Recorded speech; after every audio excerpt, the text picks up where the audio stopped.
नमस्कार दोस्तों, आज इस वीडियो के अंदर एक यूनिक मैं केस के बारे में आपको बात करूंगा चैम्बर अलॉटमेंट के लिए।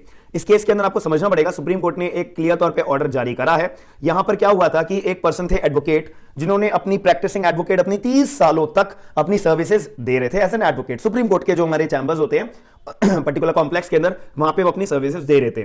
बट उनको जो है वो अपना एक्सपायर हो जाते हैं, यानी कि उनकी डेथ हो जाती है। अब उस केस के अंदर उनकी जो फीमेल एक डॉटर थी, तो उस केस के अंदर वो अपनी लॉ की पढ़ाई कर रही थी। उनकी लॉ की पढ़ाई अभी खत्म होने वाली थी 4 महीने के अंदर अंदर। अब उनकी फादर जब एक्सपायर हो जाते हैं, यानी कि उनकी फादर की जब डेथ हो जाती है, अब उस सिचुएशन में क्या हुआ कि that particular daughter of the disease person, यानी कि जो डिसीज पर्सन है, उनकी जो डॉटर है, उन्होंने जो सुप्रीम कोर्ट के अंदर एक पिटीशन फाइल करी, रिट फाइल करी है, रिट ऑफ मैंडमस, कि जज साहब प्लीज मेरे को जो है अपने फादर का चैम्बर अलॉट हुआ हो जाए, तो मैं आपसे ये रिक्वेस्ट करती हूं। अब ऐसे केस में सुप्रीम कोर्ट के जो ऑनरेबल जज साहब थे, उन्होंने साफ तौर पे मना कर दिया कि सॉरी, आपको जो है ये पर्टिकुलर हम चैम्बर जो आपके फादर का, यानी कि जो डिसीज पर्सन का जो चैम्बर था, हम आपको अलॉट नहीं कर सकते हैं। क्लियर तौर पे क्यों? क्योंकि जो चैम्बर का अलॉटमेंट होता है ना, वो पहली बात प्रायोरिटी बेसिस पे होता है, दूसरी बात सीनियरिटी के बेसिस पे होता है। तो वैसे केस में आप तो अभी लॉयर बने भी नहीं हो, तो हम आपको जो है किस ग्राउंड पे जो है आपके फादर का, यानी कि जो डिसीज पर्सन है, उनका चैम्बर हम आपको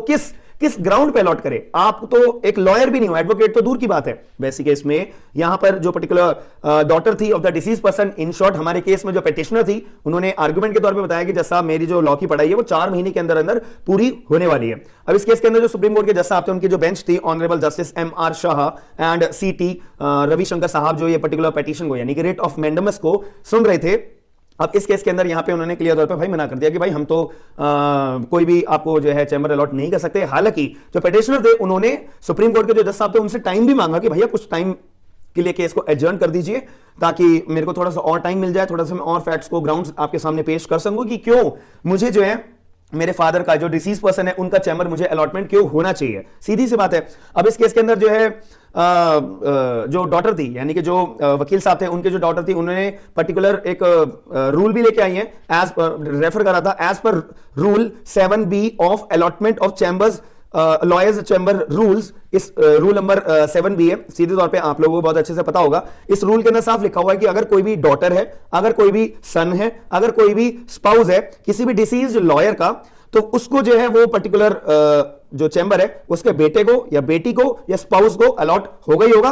अगर वो लॉयर है, साथ में बेटा भी लॉयर होना चाहिए, डॉटर भी लॉयर होनी चाहिए, और साथ ही में जो है यहां पे जो स्पाउस है वो भी लॉयर होनी चाहिए। उस जब भी जो है डिसीज जो लॉयर होगा, वो जो चैम्बर उठा के उस पर्टिकुलर जो लीगल हेयर होंगे उनको दे दिया जाएगा। सीधे तौर पे यहां पे इतनी सी बात rule number 7B of allotment of lawyers chamber rules के अंदर लिखी हुई है। अब यहां पे एज पर द जो क्वेश्चन अराइज हुआ यहां पे, भाई आप अगर डॉटर हो तो आपका लॉयर होना जरूरी है, जब भी तो एक पॉइंट हम आपका रूल नंबर 7B को कंसिडरेबल लेंगे। अब ऐसे 4 महीने के अंदर अंदर आपकी लॉ की पढ़ाई होने वाली है, अभी करंटली आप लॉयर तो हो नहीं, तो किस बिना पे हम आपको जो चैम्बर अलॉट करें? अब इस केस के अंदर जो पेटिशनर जो थी of the daughter of the disease lawyer, इस केस में उन्होंने अपने आर्गुमेंट बोला कि देखिए जैसा मेरी जो मदर है वो अनफिट है, अनवेल है, और इस वजह से मुझे इसके चैम्बर की रिक्वायरमेंट है, तो प्लीज मेरे पर्टिकुलर पॉइंट को कंसीडर करिए। तो यहां पे सुप्रीम कोर्ट ने अपनी साइड से तो बोला कि भाई हम तो तुम्हारे को जो चैम्बर अलॉट नहीं कर सकते, बट फिर भी हम तुम्हारे को बोलेंगे कि भाई तुम जो है अप्रोच करो चैम्बर अलॉटमेंट कमेटी को, उनको आप ये अपने पर्टिकुलर पॉइंट्स को बताइए, उनको पर्टिकुलर अपने रूल्स के बारे में बताइए, उनसे जो है आपको अगर जो टाइम मांगना है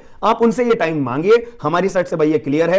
केस का नाम है अनामिका देवान versus registrar supreme court of India and others. ये रिट पिटीशन फाइल करी गई थी, रिट ऑफ मैंडमस 50/2023। यहां पे मैंने आपको क्लियर तौर पे फैक्ट समझा दिए हैं। अब आप लोग मुझे बताइएगा कि जो रूल नंबर 7B है, इसके आधार पे क्या यहां पे जो पर्टिकुलर पेटिशनर है, disease of the particular lawyer, daughter of the deceased lawyer, उनको ये चैम्बर अलॉट होना चाहिए या नहीं होना चाहिए? आप लोगों का क्या पॉइंट ऑफ व्यू है, प्लीज मुझे कमेंट बॉक्स के अंदर जरूर बताइएगा कि चैम्बर जो है वो सीनियरिटी के बेसिस पे मिलना चाहिए, प्रायोरिटी बेसिस पे मिलना चाहिए, या फिर पर्टिकुलर यहां पे जो डिसीज पर्सन है उनके थ्रू मिलना चाहिए। तो वीडियो का पसंद आई तो वीडियो को लाइक जरूर करिएगा, चैनल को सब्सक्राइब जरूर करिएगा।